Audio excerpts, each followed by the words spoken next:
하나님의 말씀입니다. 우리가 주님과 동행하기 위하여 두 가지 질문이 필요합니다. 하나는 내 인생이 누구의 것인가에 대한 질문을 대답해 보실 수 있으면 좋겠습니다. 주님과 동행하기 위해서 또 하나의 질문은 나의 인생을 결정하고 운행할 때 그 운전대는 누가 잡고 있는가입니다.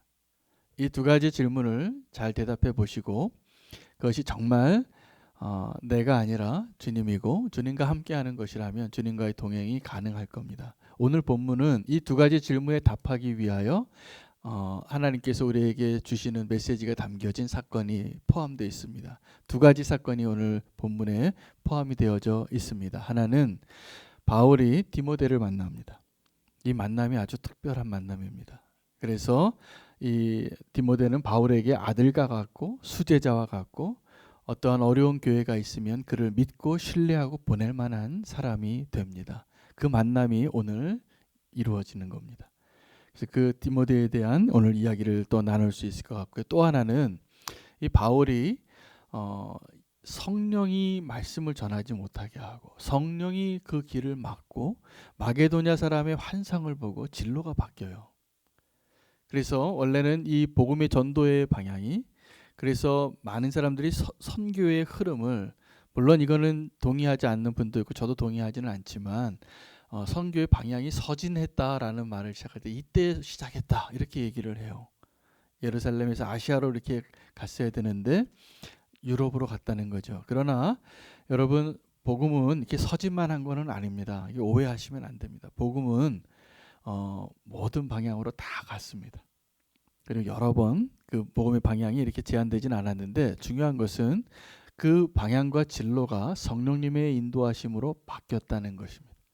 오늘 그 부분에 대해서 우리가 한번 조금 더 들여다보고 하나님의 메시지를 오늘 꼭 받으시기를 바랍니다.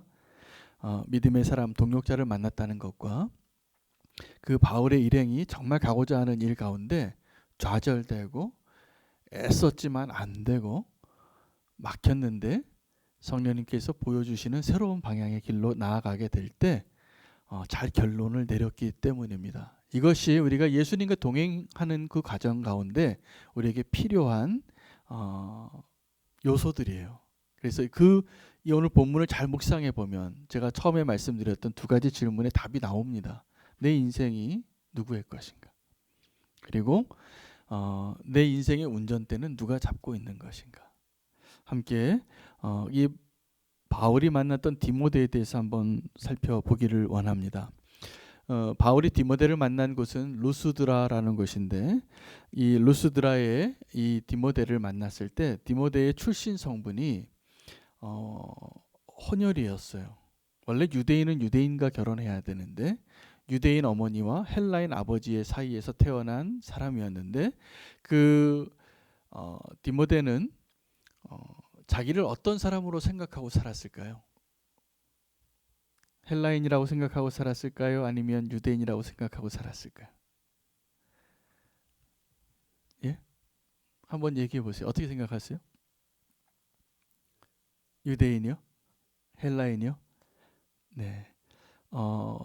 제가 오늘 답을 잘해야 되는데 왜냐하면 이 디모데는 이 경계인이었는데 사실은 유대인의 덕목과 유대인의 세계관과 유대인의 관점으로 양육받고 그 믿음의 영양분을 다 가지고 그 믿음의 자손으로 다음 세대로 살았던 왜냐하면 3대에 걸쳐서 그 디모데 후서 1장 5절에 보면 어머니의 이름이 유니게고 그 너의 조모까지 나와요. 로이스라는. 그래서 대대로 유대인의 혈통을 잘 따르는 그 가문에서 이 디모데가 양육되었구나. 한 인격이 형성되고 신앙이 형성되었다는 것은 알게 됩니다.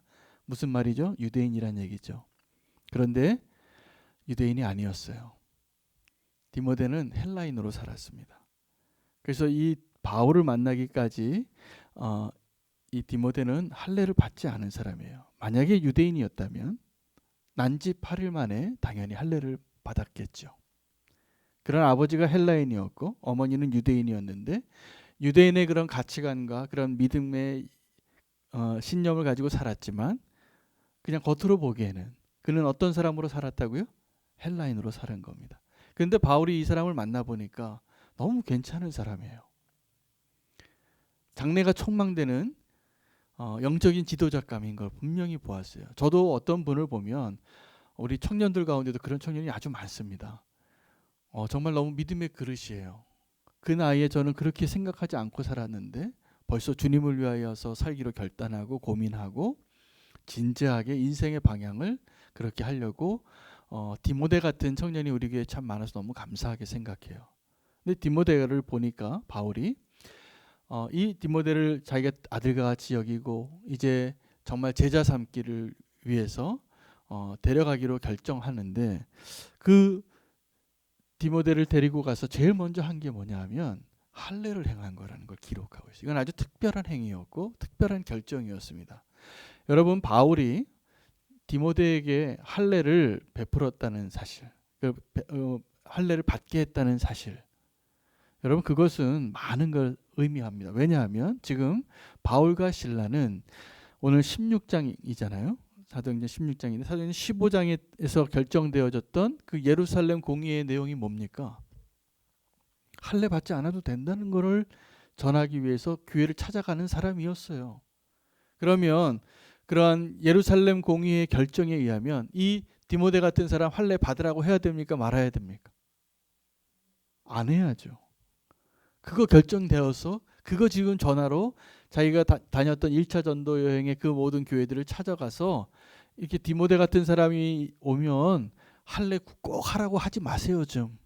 이 얘기를 결정한 걸 전하러 가는데 놀랍게도 이 디모데에게는 할례를 받으라라고 권면했고 디모데가 순종했다는 거예요.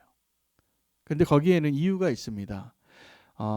이 디모데가 누군지를 아는, 헬라인의 아버지를 두고 있다는 것을 아는 유대인들 때문에 할례를 받게 한 거예요. 여러분, 아브라함이 자기 아내를 이제 거짓말을 하죠. 아내이면서 사촌 동생이었는데 두 번이나 창세기에 이 부끄러운 아브라함의 모습이 나오죠. 그것을 우리가 이 반쪽짜리 진실이라고 하는 거죠. 내 아내이면서 여동생인데 내가 필요할 때 어떤 말을 하느냐는 거죠. 근데 이 아브라함은 자기 살려고 자기 아내를 아내라고 말 안 하고 거짓말한 건 아니었어요. 사촌 동생이니까. 그 동생이라고 얘기한 거죠. 여동생이라고. 자기는 살고 자기 아내는 다른 남자의 여자가 될 위기를 두 번이나 겪어요. 하나님이 막으시지 않으면 큰일 날 뻔했어요. 이삭의 아버지가 바뀔 뻔했어요. 정말로 그런 큰일 날 뻔한 그런 일들을 경험했는데 여러분, 이 아브라함과 디모데의 공통점이 뭐냐면 거짓말은 아니지만 두 가지 대답이 가능한 삶을 살았다는 거죠. 아브라함에게 있어서 사라는 아내일 수도 있고 사촌 여동생일 수도 있는, 그리고 디모데에게 있어서 디모데는 헬라인일 수도 있고 유대인일 수도 있는데 아브라함은 자기의 생명을 위해서 자기가 편한 자기에게 유익이 되는 것을 위해서 그걸 선택했다는 거죠. 여러분, 이럴 때는 이것을 사실이라고 인정할 수 없습니다. 비겁한 거예요. 디모데의 경우에는 내가 헬라인이다라고 말할 수 있고 유대인이다라고 말할 수 있는데 굳이 왜 할례를 받아서 헬라인이 이제 할례를 받으면 헬라인으로서의 그거는 끝납니다. 이제 유대인이 되는 거죠. 그렇죠? 근데 왜 그랬을까? 이 디모데는 자유한 자였지만 자기보다 믿음이 연약한 사람을 위하여 그들에게 복음을 전하기 위하여 나의 유익 때문이 아니라 내가 더 자유하지만 다른 사람 믿음이 연약한 사람의 믿음을 위하여 자기의 권리를 포기한 결정이었어요. 그래서 중요합니다. 여러분, 할례는 원래 유대인들은 왜 받았을까요? 구별된 자가 되기 위해서, 내가 이스라엘 사람이라는 걸 알리기 위해서. 그런데 지금 이 디모데가 받은 할례는 내가 유대인으로 구별되어진 자가 되어서 태어날 때부터 할례를 받아서 유대인으로 양육받고 그러기 위해서 할례를 받은 것이 아니라 나보다 연약한 자를 위하여 나의 특권을 내려놓고 나의 권리를 내려놓고 내가 조금 더 불편한 자가 되고 내가 하고 싶은 대로 살지 않기로 결단한 것을 의미하는 거예요. 이런 사람들을 준비된 사람이라고 합니다. 우리가 주의 일을 할 때 하나님의 부흥은 이렇게 준비된 사람을 통해서 이루어지는 것 같아요. 그 준비된 사람은 내가 이 모든 걸 할 수 있지만 하나님의 나라를 위하여, 하나님이 나에게 주신 그 사명을 위하여 그 권리를 쓰지 않고 고기도 먹지 않고 술 담배도 하지 않고, 바울은 그렇게 고백을 해요. 누군가가 나에게 내가 먹는 것 때문에 시험이 든다 그러면 내가 평생 고기를 안 먹겠다. 여러분, 고기 건강 때문에 안 드시는 분이 많지만 먹고 싶잖아요. 그런데 안 먹겠다는 거예요. 내가 그 고기 먹으면 시험 들 사람이 있을까 봐. 여러분, 이게 자유한 자인 거예요. 우리 원래는 이 할례를 받았던 사람들은 율법을 지키기 위하여, 내가 유대인이 라는 증거를 삼기 위하여, 유대인의 그 증표를 얻기 위하여 할례를 받았지만, 디모데와 바울은 지금 전혀 다른, 내가 원하는 방식대로가 아니라 하나님이 나에게 허락하신 그 길을 가기 위하여, 나를 준비하기 위하여 내가 내려놓는, 권리 포기하는 것을 결정한 것이 지금 디모데가 할례 받은 이유라는 것이죠. 이런 것이 쉽지 않습니다. 안 그래도 되잖아요. 그런 내가 주님의 나라를 위하여, 내가 하나님이 나에게 부르신 그 부르심을 위하여 내가 무언가 권리를 포기하고 더 불편해지는 것은 굉장히 많은 시간을 요구하고 대가를 지불하고, 솔직히 말하면 우리의 죽음을 요구합니다. 그래서 이 자리까지 서기까지 저와 여러분이 적지 않은 시간을 보내고 있습니다. 어떤 분은 지금도 그 시간을 보내는 중이에요. 그래서 여전히 내가 하고 싶은 대로와 하나님이 원하시는 대로와 싸우고 있는 거죠. 그 두 가지가 계속 그네 타듯이 시소 왔다 갔다 하듯이, 은혜로울 땐 잘 되다가 또 내가 좀 억울하고 섭섭하고 섭섭마귀가 들면 또 이렇게 좀 내려가고, 이렇게 되는 게 우리가 지금 반복하고 있는 거예요. 자, 언제까지 이럴까요? 하나님이 우리가 완전히 나의 힘이 빠질 때까지입니다. 그래서 모세가 40세 때 자기 민족을 위하여 그는 자기 권리를 포기했어요. 자기 이집트의 왕자로서의 신분과 특권을 다 내려놓고, 내가 저 히브리 노예들의 지도자가 되기 위해서 주님 이제 내가 준비됐습니다. 나를 쓰소서라고 칼을 뽑았는데 하나님은 야, 너 아직 멀었다. 정말 모세는 힘이 다 빠져서야 하나님이, 나는 정말 이제 말도 못하고 걷지도 못하고 지팡이 없으면 움직이지도 못하는 장애인이요라고 말하는 그 사람을 하나님이 쓰시는 겁니다. 여러분, 우리의 하나님은 전능하시기 때문에 우리의 능력하고 상관이 있는 것이 아니라 하나님의 능력하고 상관이 있는 겁니다. 우리의 순종이 필요할 뿐이에요. 근데 우리가 온전히 순종하게 되는 데까지는 꽤 많은 시간과 우리의 과정이 필요하다는 거죠. 그래서 저는 오늘 이 디모데의 순종과 이 바울의, 어떻게 보면 바울의 타협이에요. 바울은 이걸 타협할 사람이 아니었어요.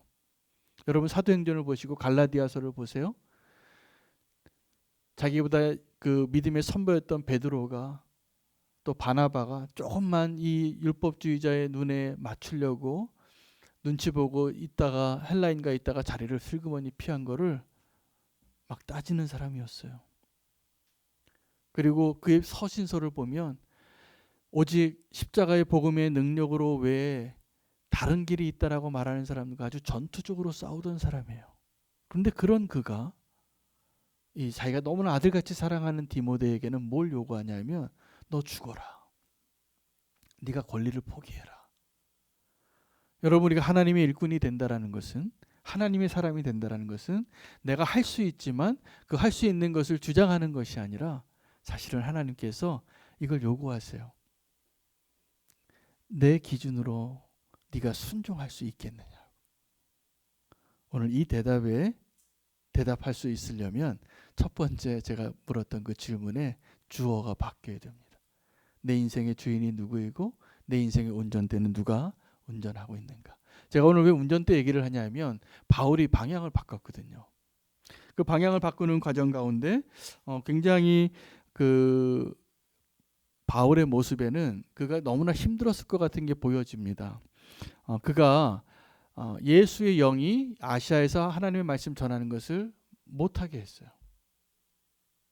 그리고 또 무시아에서 또 애써서 자기가 가려고 하는 방향으로 가는데 애썼는데 안 된 거예요. 근데 그 일을 한 주체가 누구냐면 성령이라는 거예요. 여러분 그때 우리는 어떻게 생각이 되냐면 좌절합니다. 그래서 이때 바울의 일행의 모습은 여러분 보세요.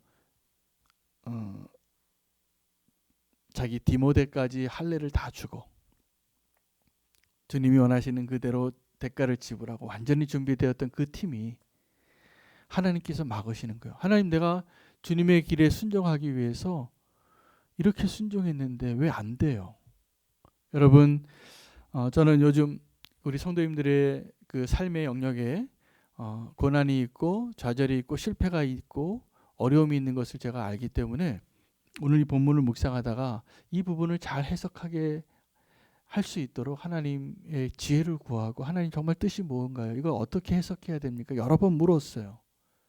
여러분, 왜 우리는 정말 예수님 더 잘 믿으려고 하는데 사업이 망합니까? 왜 우리는 예수님 잘 믿으려고 하는데 왜 대학에는 떨어집니까? 왜 예수님 잘 믿으려고 하는데 나는 왜 이렇게 계속 아픕니까? 왜 사표를 쓰라고 합니까?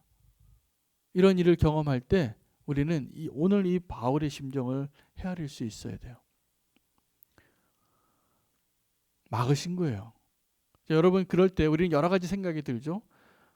그 사장님 너무 문제가 많아. 아니면 내가 너무 문제가 많아. 누군가를 탓하고 이유를 찾겠지만 우리가 찾는 그 해답 가운데 한 가지 옵션이 더 필요해요. 뭐냐 하면 하나님이 지금 내 삶에 간섭하시는구나. 그래서 하나님께서 내 삶의 방향을 바꾸시는구나. 내가 만약에 그 일을 겪지 않으면 이 길로 가지 않을 사람이었구나.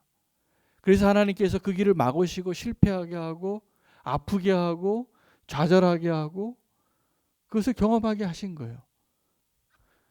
저는 오늘 우리는 교회가 이 자리에 오기까지도 제가 이렇게 되돌아보니까 그런 하나님의 역사가 여럿 있었더라고요. 그 길을 경험하지 않았으면 지금 이 모습과 이 가치와 이 방향으로 갔을까? 아니에요. 되돌아보니까 하나님의 은혜예요. 여러분, 지금 우리는 하나님의 은혜 가운데 있으면서도 어쩌면 지금 실망하고 좌절하고 누군가를 원망하고 있을 수 있어요. 그래서 오늘 기억하시면 좋겠습니다. 하나님께서 오늘 우리의 삶에 간섭하고 계시다는 것을 그 옵션 가운데 하나로 반드시 두시기를 축복합니다. 지난주 3부 예배를 처음 드렸을 때 제가 기대한 만큼 성도님들이 오시지 않으셨어요. 그래서 어떻게 하다 보니까 다 청년부 모임이 됐어요. 근데 알고 봤더니 청년부도 의무로 왔더라고요.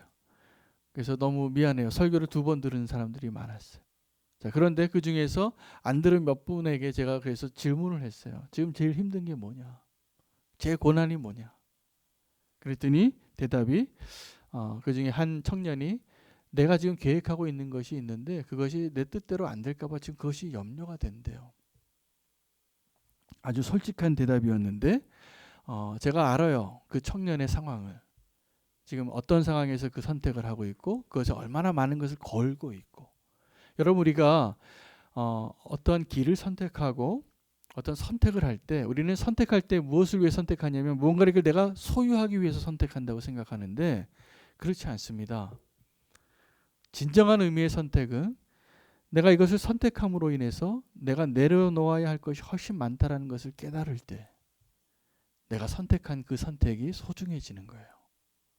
근데 우리가 문제는 뭐냐면 이거 선택해놓고도 자꾸 이것 때문에 버려야 할 것들을 버리지 않으니까 뒤돌아봐서 행복하지 않아요.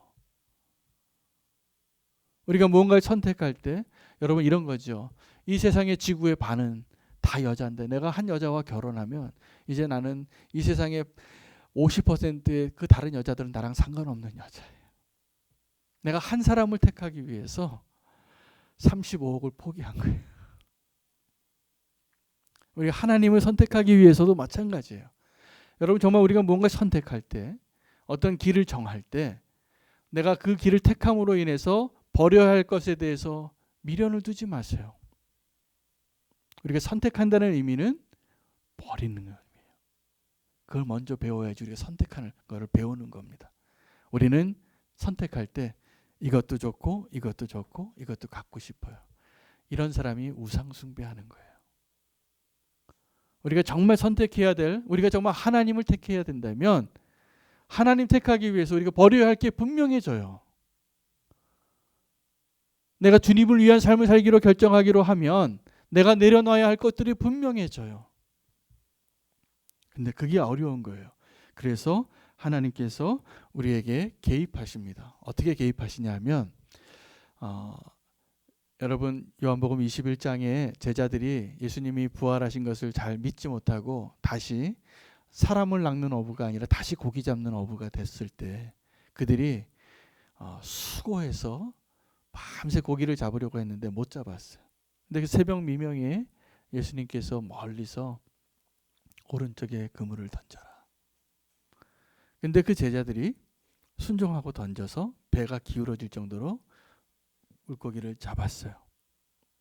그리고 요한은 그걸 또 몇 마리인지 다 셌어요. 153마리예요. 큰 고기예요. 여러분 그런데 그때 이 어부로서 자기가 밤새 수고하고 그래도 허탕쳤던 그곳에 주님께서 다시 그물을 던지라고 할 때 우리가 그것을 순종하는 것이 우리의 선택이어야 한다는 거죠. 근데 우리는 그때 예수님에게 이렇게 얘기하는 거예요. 예수님 무슨 소리 하세요? 내가 여기서 어부로 산 지 10년이에요. 내가 이 바다를 알아요. 어디 있는지 알아요. 물고기를. 여기는 아니에요. 혹시 그러고 있지는 않습니까?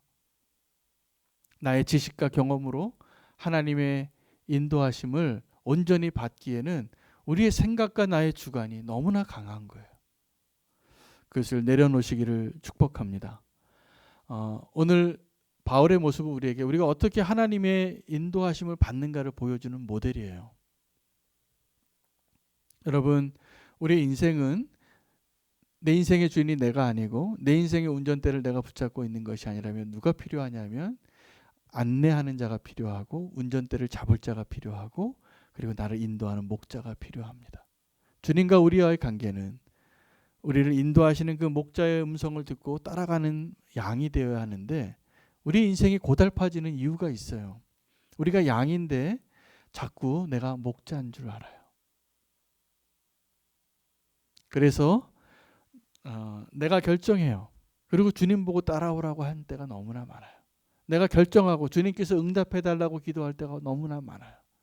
제발 그런 선택을 중지하십시오.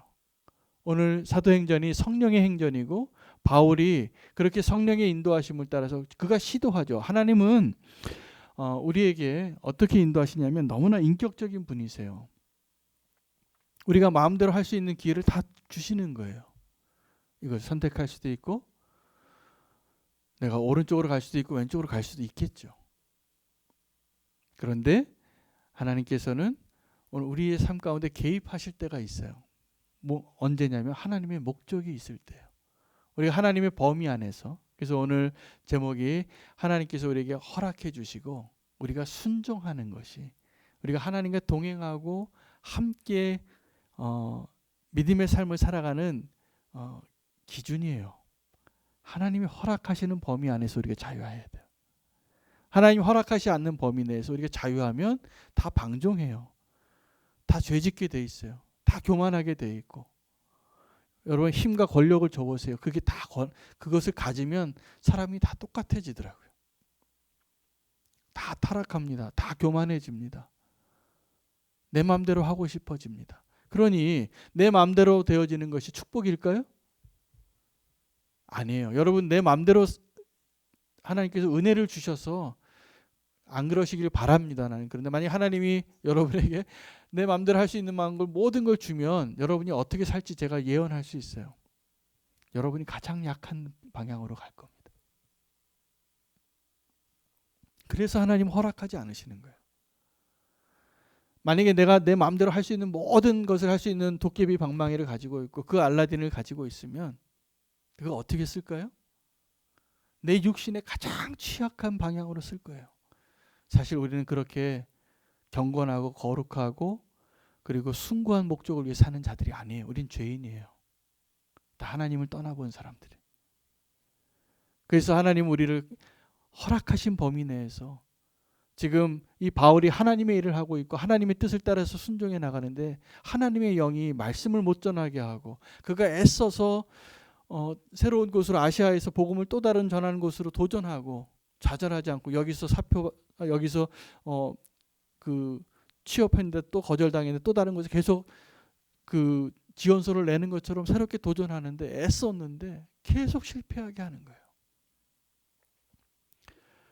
그러다가 이 바울이 환상을 봅니다. 무슨 환상을 보냐면 마게도냐 사람이라는 환상을 보는 거예요. 마게도냐 사람이 그 바울의 꿈에 나타나서 건너와서 우리를 좀 도우라. 그리고 오늘 이 본문의 결론이 뭐냐면 바울이 이것을 하나님의 뜻으로 인정하였더라. 저는 이 결론이 제가 오늘 전하고 싶은 가장 핵심 메시지입니다. 여러분, 하나님이 이 바울을 어떻게 인도하셨냐면 하나님의 일을 하는데 아시아에서 복음을 전하려고 하는데 그걸 다 막으시는 거예요. 왜요? 유럽으로 보내려고 하시는 거거든요. 근데 그때 바울은 좌절할 수 있었어요. 근데 좌절하는 게 아니라 환상을 통해서 마게도냐 사람을 보니까 하나님 이겁니까? 그리고 자기가 인정했다는 거예요. 여러분, 우리가 하나님과 동행할 때, 자, 첫 번째 제가 드렸던 두 가지 질문, 내 인생이 누구의 것이고 내 인생의 운전대가 누가 잡고 있는가에 대해서 우리가 또 지금 여태까지 제가 말씀드린 이 논지를 따라서 내 인생이 하나님의 것이고 내 인생은 하나님의 운전대를 다 잡고 있다. 그래서 나는 그 버스에 타면 된다. 제가 말씀드리고 싶은 요지가 이게 아닙니다. 하나님은 내 인생이 내 것이 아니고 하나님의 것인 것을 인정하는 자가 내 인생에 내가 선택하고 결정하는 그 결정을 내가 하나님의 뜻을 알고 내가 인정하기를 원하세요. 너무나 인격적인 분이시죠. 하나님은 야, 너 하라면 해. 오른쪽이야. 이제는 왼쪽이야. 이렇게 얘기하시는 것이 아니라 내가 기뻐서 내가 하나님의 뜻을 쫓아서 내가 오른쪽으로 가게끔 하시는 하나님이라는 거예요. 그게 이 마게도냐 사람의 환상을 보고 이것이 주님의 뜻이라고 주님의 방향이라고 인정한 바울의 고백이에요.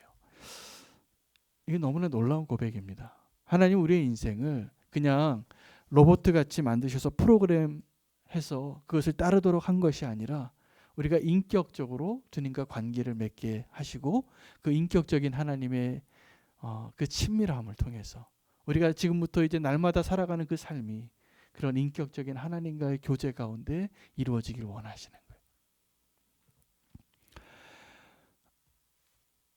제가 인격적으로 주님을 만난 적이 있습니다. 그때 이제 회심의 시간인데 아주 젊었을 때였습니다. 20대 초반이었는데 그때를 저는 잊을 수가 없어요. 근데 그 다음에도 제가 하나님의 뜻에 다 그럼 100% 그때 제가 고백한 게 오늘 첫 번째 질문이었거든요. 그때 제가 예수님 만나고 제가 하나님께 이렇게 고백했어요. 하나님 이제 내 인생은 내 게 아닙니다. 주님의 것입니다. 주님 마음대로 하셔도 좋습니다. 그리고 내가 원래 계획했던 내 인생의 계획을 20대의 꿈이 얼마나 많았겠어요. 제가 다 내려놨어요. 그리고 정말 백지로 주님께 드렸어요. 그랬더니 그 백지 위에 주님이 선교라는 방향을 주시더라고요. 제가 그렇게 걸어왔던 순종의 길인데 그런데 제가 지난 벌써 한 30년 가까이 되는 그러한 시간을 이렇게 되돌아보니까 제가 여전히 실패를 많이 하고 하나님 마음 아프게 하는 결정을 여러 하고 하나님 보시기에 마음 아픈 죄도 많이 짓고 그랬더라고요. 그런데 결론은 지금도 하나님께서 제 인생의 방향과 또 앞으로 어떻게 살아가야 될 것인가에 대해서 내가 하나님의 뜻을 알고 하나님과 인격적인 관계로 그 길을 가게 하고 계셨다는 걸 발견해요. 여러분 그게 하나님과 동행하는 겁니다. 그리고 그렇게 하나님 우리를 인도하십니다. 하나님 너무나 인격적이셔서 우리의 마음 안에 들어오셔서도 그 마음 안에 들어갈 때도 야, 문 활짝 안 열어? 이렇게 하시는 게 아니에요. 놓고 하시고 윤호야 내가 너의 마음에 들어가도 되겠니?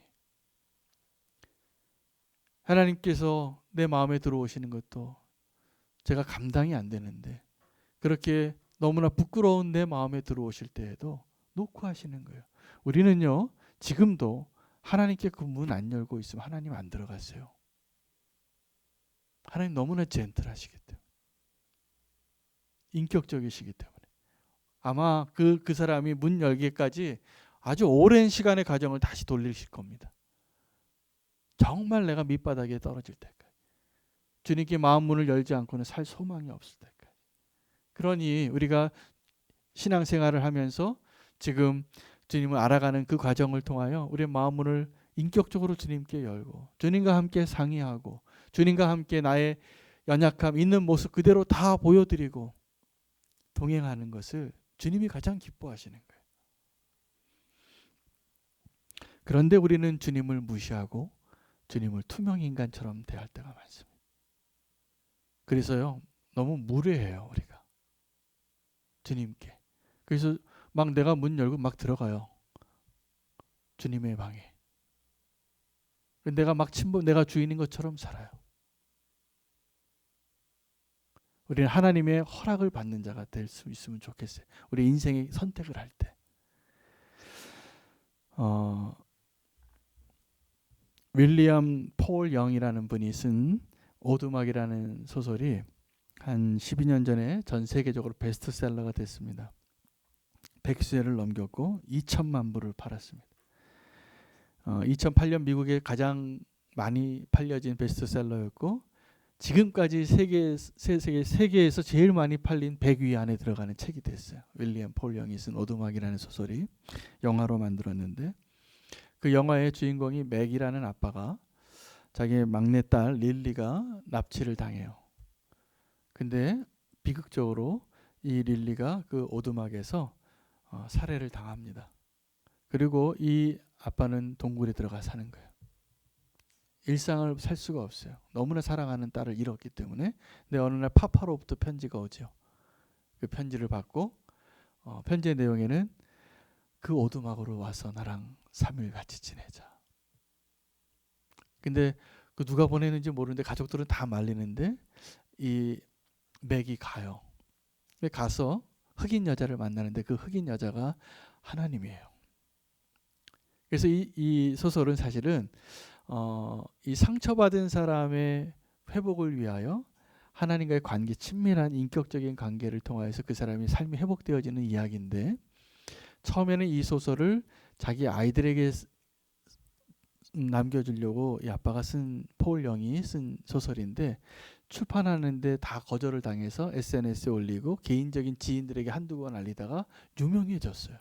그래서 2천만 명 이상이 읽은 책이 된 거죠. 자, 그런데 이 소설보다 더 드라마틱한 이야기가 이 윌리엄 폴 영의 인생이에요. 이 윌리엄 폴 영은 사실은 캐나다의 선교사의 아들인데 뉴기니 원주민과 함께 어린 시절을 보내다가 그곳에서 성추행을 당합니다. 그래서 자기가 그 말 못할 그 사정을 갖고 있다가 나중에 성인이 돼서 결혼했는데 그 나쁜 습관과 아픔이 그대로 재현이 돼서 자기 아내가 있음에도 불구하고 그 불륜의 관계를 오랫동안 갖고 있었어요. 근데 그 아내가 이 사람을 11년을 붙잡고 품어줘요. 이 남편의 아픔을 이해하고. 당장 이혼했어도 됐을 그런 관계인데 그 아내의 사랑으로 이 가족이 회복이 되어지고 이 사람이 진짜 주님을 인격적으로 만나요. 그래서 그 11년 동안 자기가 겪었던, 자기가 어떻게 좌절하고 실패하고 포기하려고 했던 그 사람이 하나님을 만나서 고난의 의미와 내가 그런 너의 모습 그대로를 기다려왔다. 그 오두막으로 오지 않겠니? 그리고 그가 그 자기의 아픔과 실패를 어떻게 극복하냐면 하나님을 대면하고 직면하고 풀려요. 여러분, 우리가 실패를 경험합니다. 저는 요즘 힘겹게 살아가는, 또 그런 과정을 겪고 있는, 정신적으로, 관계적으로, 사회적으로 그런 막 굴곡이 있는 삶을 사는 성도들을 많이 보고 있어서 우리 교회 안에 있습니다. 아닌 척해도. 근데 지금이 하나님의 때예요. 그 아픔이, 그 실패가, 그 좌절이, 이 바울은 사역으로서 그것이 좌절되면 가장 힘들어했을 사람이에요. 바울은 일 중심적인 사람이었기 때문에 자기의 과업이 실패되고 막히고, 여러분 일 중심적으로 살던 사람이 회사에서 사표 쓰라고 하면 그건 제일 큰 어려움입니다. 그런데 지금 바울은 그걸 겪고 있어요. 하나님이 그 일을 막으시는 거예요. 안 되는 거예요. 애써도 안 되는 거예요. 그런데 하나님께서 이 바울에게 환상을 보여주세요. 여러분, 그 환상은 하나님의 비전이에요. 하나님의 그 방향을, 나의 사명을 발견하는 그 사람의 모습이 되기 위하여 그 자리에 되기까지 내가 원했던 것들을 포기하게 하신 거예요. 여러분, 그래서 우리가 실패라는, 또 좌절이라는, 그리고 아픔이라는, 이 상처라는, 뭔가 내 뜻대로 안 되고 있는 이 답답한 이 상황을 어떻게 해석하느냐가 중요해요. 주님과 나와의 관계가 인격적이 되면 이제는 그것을 하나님이 나를 이 마게도냐로 보내는 것으로 인정하겠습니다. 그리고 그 결정은 그냥 하나님이 나에게 명령하시는 결정이 아니라 내가 하나님을 사랑하고 하나님께 순종하기 위해서 내린 나의 결정인데 하나님의 뜻 안에 있는 거예요. 여러분, 우리가 찾아야 할 길이 바로 이것입니다. 하나님의 뜻 안에서, 하나님의 허락 안에서 나의 완벽한 순종. 그래서 이 바울은 그 여정을 하고 있어요. 여러분, 우리가 믿음으로 산다고 해도 사실은 제가 목회자로서 제가 보이는 게 있어요. 성도님들이 나이와 직분과 경륜과 상관없이 지금 이 길을 가고 계시는구나 보여요. 기도가 돼요. 근데 본인에게 말할 수가 없어요. 본인이 깨달아야 하니까. 왜냐하면 주님도 기다리고 계시니까. 주님도 기다리고 계세요. 제가 말을 해주고 싶어요. 정답을 막 말해주고 싶어요. 보이니까. 물론 제가 틀릴 수도 있겠지만 하나님도 그렇게 안 하시는데 하나님은 기다리시는 거예요. 어떻게 해요? 내 결정이, 내가 인정하는 것이 하나님의 뜻 안에 있고, 그것이 내가 할례를 받지 않아도 될 자가 할례를 받고, 내가 아시아로 가고 싶었던 사람이 아시아로 가는 꿈을 접고 하나님이 보여주신 새로운 길을 가서요. 바울은 그때 당시에 초대교회 그 누구도 경험해보지 못한 놀라운 기독교의 문을 여는 자가 됩니다. 여러분, 저와 여러분이 지금 우리가 보기에는 답답하고 좌절하고 실패하는 것 같고 되는 일이 안 되는 것 같고, 그러나 한 가지 옵션을 더 생각해 보세요. 하나님이 내 인생에 지금 개입하시는 거구나. 그리고 내가 하나님의 뜻 안에서, 하나님의 뜻 안에서 내가 순종함으로 인정할 수 있는 그 결정을 하게 될 때 내가 포기하고 내가 내려놨던 그 모든 것들은 내가 그 모든 것들을 내려놓고 택한 그것 때문에 아무것도 아닌 것이 될 것입니다. 여러분, 선택은 기억하십시오. 내가 무언가를 손에 쥐기 위해서 하는 것이 아니라 하나님의 뜻 안에서는 내 것이 아닌 것을 내려놓기 위한 선택이에요. 대부분 하나님이 우리에게 원하시는 것. 그것을 내려놓으시고 하나님과 아름다운 동행, 행복한 동행 되시기를 축복합니다. 그 믿음의 여정이 그렇게 진행이 됐더라고요. 오늘 우리가 이 말씀, 우리의 실패를 재해석하기를 원하시는 하나님의 뜻 가운데 오늘 기쁨으로 주님이 나와 함께 계심을, 그래서 이 바울은 그 마게도냐로 당장 옮겨가요. 그래서 인정했기 때문에 이제 아시아를 뒤돌아볼 필요가 없어요. 유럽에 할 일이 너무나 많기 때문에 그렇습니다. 우리 앞에 있는 그 유럽을 향하여 나아갈 수 있는, 우리가 봐야 할 그 마게도냐 사람을 보여달라고 오늘 함께 기도하는 시간 되기를 원합니다. 오늘 찬양을 좀 하려고 합니다.